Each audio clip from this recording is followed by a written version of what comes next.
గూడెంకి సంబంధించిన మా రైతన్నలకు అందరికీ పెద్ద మనుషులకు అందరికీ కూడా నమస్కారాలు తెలియజేసుకుంటూ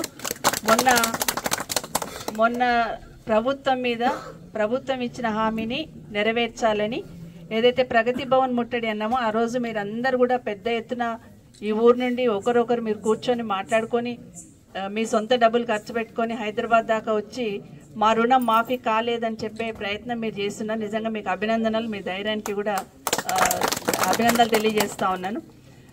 మిమ్మల్ని వీడియోలో చూసినప్పుడు, టీవీలలో చూసినప్పుడు మీరు అందరు వరుసగా ఎక్కుతుంటారే మా ఊళ్ళలాగా ఉన్నారని కొంచెం జూమ్ చేసి చూసుకుంటే మీరు అందరు కనిపించారు. నాకు కనిపించినప్పుడు వెనకనే వెళ్ళి కలిసి వద్దామని అనుకున్నాం.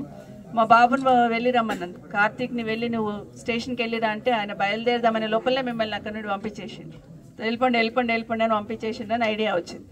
ఒకటి ఏమైపోయిందంటే ఒక రకమైన భయం అయిపోయింది రాష్ట్ర ప్రభుత్వానికి, రేవంత్ రెడ్డికి. ఎవరైనా ప్రశ్నిస్తారు అంటే చాలు ముందు వాళ్ళని తీసుకుపోయి పోలీస్ స్టేషన్లో కూర్చోబెడుతున్నారు.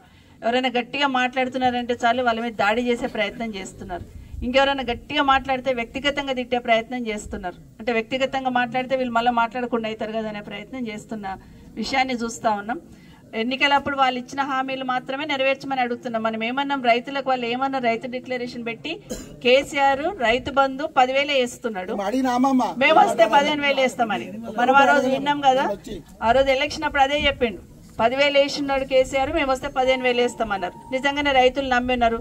మామూలుగా కేసీఆర్ 10 సార్లు వేసినాడు కదా, వర్షం చినుకులు పడుతున్నాయంటే చాలు కేసీఆర్ పైసలు పడుతుండే అకౌంట్లలో. మనకు మెసేజ్లు వస్తుండే, ఇగో పైసలు పడ్డాయి అని. అది చూసినాం మనం. 10-15 రోజులలో వర్షం పడంగానే వస్తూ ఉండే ఆ డబ్బులు పడుతుండే. కానీ ఇంకా 10,000 వస్తున్నాయి కాబట్టి 15,000 ఇస్తా అంటున్నాడు రేవంత్ రెడ్డి. మంచిదే కదా అని నమ్మిండ్రు. ఇంకో మాట ఏం చెప్పినాడు, కౌలు రైతులకి ఇద్దరికి కూడా రైతు బంధు ఇస్తాను, రైతు భరోసా అని పేరు పెట్టినట్టున్నాడు. రైతు భరోసా ఇస్తాను, 15,000 రైతుకి ఇస్తాను, కౌలు రైతు కూడా ఇస్తానని అది కూడా నమ్మిండ్రు. 12,000 కౌలు రైతుకు, 15,000 రైతుకు ఇస్తానంటే అది కూడా నమ్మిండ్రు. ఇంకొక మాట ఏం చెప్పిండంటే, ప్రతి పంటకి మొన్న అసెంబ్లీలో ముఖ్యమంత్రి హోదాలో ఏం చెప్పిండంటే, రైతు పండించిన ప్రతి పంట మీద 500 రూపాయలు బోనస్ ఇస్తాడు. ఒక్క వరికి అని మేము అడిగితే వరి కాదు ప్రతి పంటకి ఇస్తాడు. అట్లాంటిది ఇప్పుడు ఏం చెప్తున్నారు, సన్న ఒడ్లు వండిన వాళ్ళకి మాత్రమే 500 రూపాయల బోనస్ అంటున్నారు.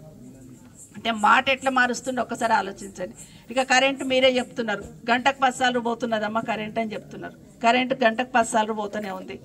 గతంలో కేసీఆర్ వేసినప్పుడు రైతు బంధు ఒక్కసారి ఒక క్లిక్ కొడితే చాలు రైతు బంధు పడ్డది.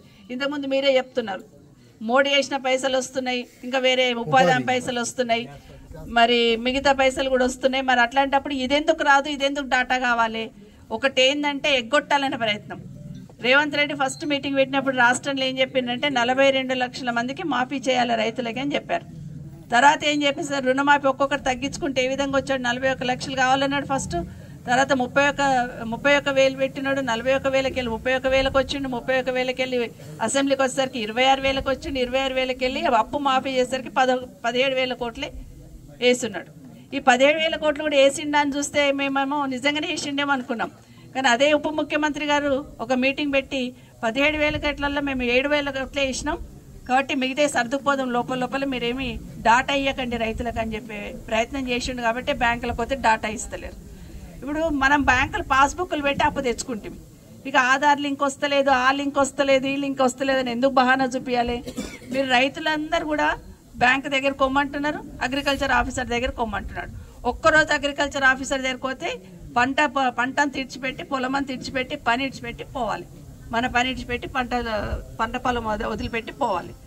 అక్కడ బ్యాంక్ దగ్గర కొమ్మంటున్నారు, ఇక్కడ అగ్రికల్చర్ ఆఫీసర్ దగ్గర కొమ్మంటున్నారు. ఎవరు సరిగ్గా మీకు డాటా ఇవ్వట్లేరు అనేది వాస్తవం.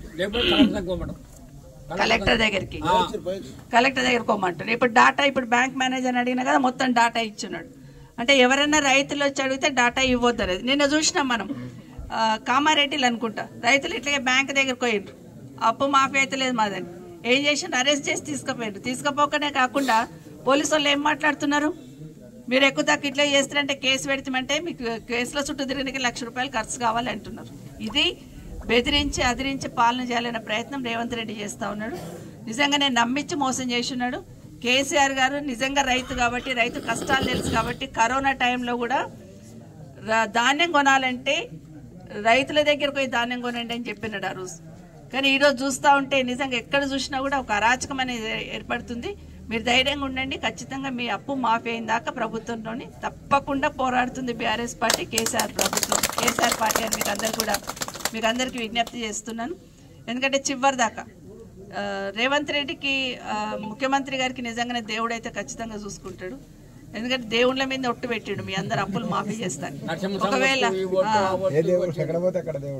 అనంతగిరి పద్మనాభస్వామి కూడా పెట్టాడు. కాబట్టి నేనేమంటున్నా, ఒక్క నిమిషం కరెక్ట్ మీరు చెప్పింది. భూములు గుంజుకుంటున్నాడు, ఆడున్న భూములు 14,000 కోట్లేమో అప్పనంగా చెప్తున్నాడు. పేదోళ్ళు కట్టుకున్న ఇండ్లేమో కూలుస్తున్నాడు, పెద్ద మనుషులు ఏమో వదిలి పెడుతున్నాడు, అంగామా చేస్తున్నాడు. మొత్తం సర్వనాశనం, విధ్వంసం. అంటే తెలంగాణ రాష్ట్రంలో విధ్వంసాన్ని సృష్టిస్తున్నాడు ఈరోజు రేవంత్ రెడ్డి గారు. అధికారం ఉంది కదా. కాబట్టి ఇప్పుడు అంతా, ఒకప్పుడు తెలంగాణ అంటే ఎంత బాగుందని చూసే వాళ్ళు తెలంగాణ అంటే భయపెట్టేట్టు చేస్తున్నాడు. ఇప్పుడు పెట్టుబడులు పెట్టనీకి వచ్చిన వాళ్ళు